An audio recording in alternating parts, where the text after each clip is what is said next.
নমস্কার বন্ধুরা, এই দেখুন সেগুন কাঠের সিংহাসন পালিশ ফুল কমপ্লিট হয়েছে।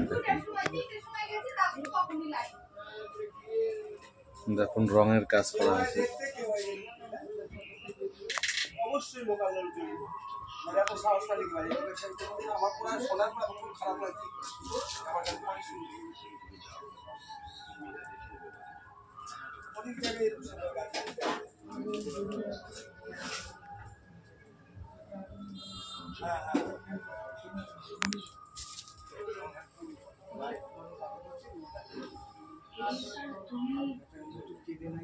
এই উপরটা সানমাইকার দেওয়া হয়েছে।